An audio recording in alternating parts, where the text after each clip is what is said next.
the day I found out I had cancer. It was February 1st, 2007.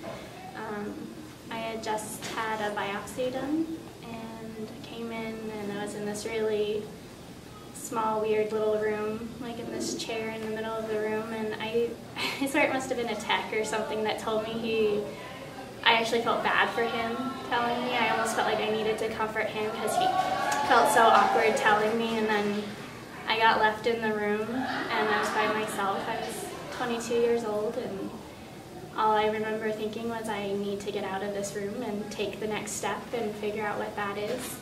And then they told me, you don't call them, they call you.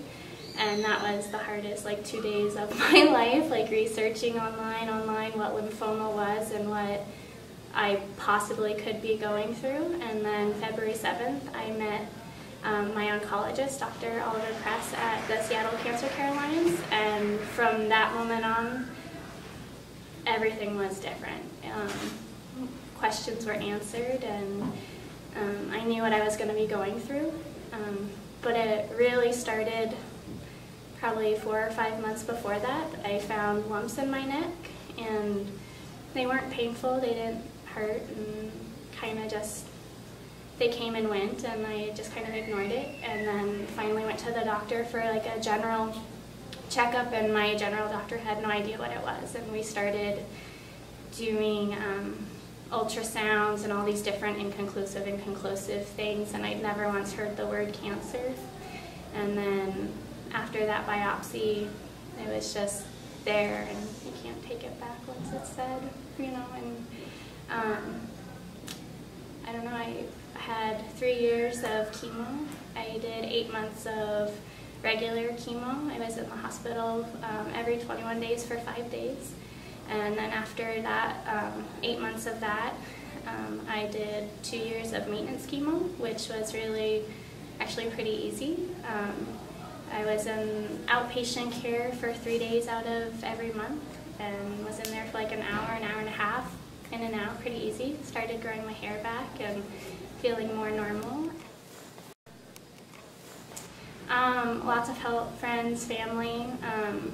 I actually feel like all the way down to the parking lot attendant at the Seattle Cancer Care Alliance started knowing me by name. I mean, you go in there every day and people know you. And I actually got married 2 months ago, and my oncologist, Dr. Press, and his wife came to my wedding. And so I had really amazing support. I had to leave the life I started. I wasn't able to work. I wasn't able to be around a lot of people. I had a lot of restrictions as far as when I was allowed to go to the grocery store, because I couldn't go during busy times. I couldn't be around a lot of people. So it was just a lot of differences that you have to get used to. Find a place that you feel comfortable with going.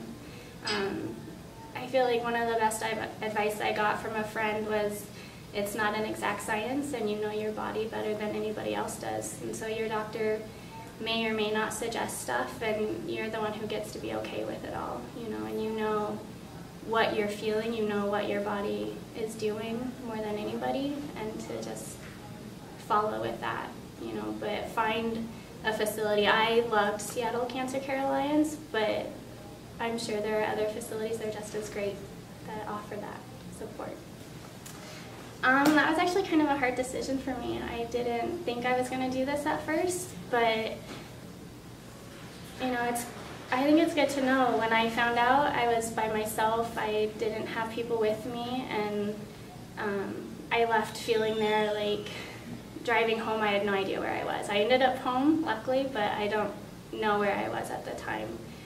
But 7 days later, I had all these great answers. I had all these great people around me, and you know, maybe your first experience when you find out isn't good, but then you find a place that works for you, and people treat you like a person and not a number. You know, one of my aunts is trying to get Gilda's club in Tacoma, and so she's been a part of the organization for a little while and told me about it, and I kind of thought it sounded really cool. I actually don't live that far from a Gilda's club in Seattle, and I've been thinking about volunteering or doing something along that lines, and this was sort of like a step to get in and know some people and see what the group is about.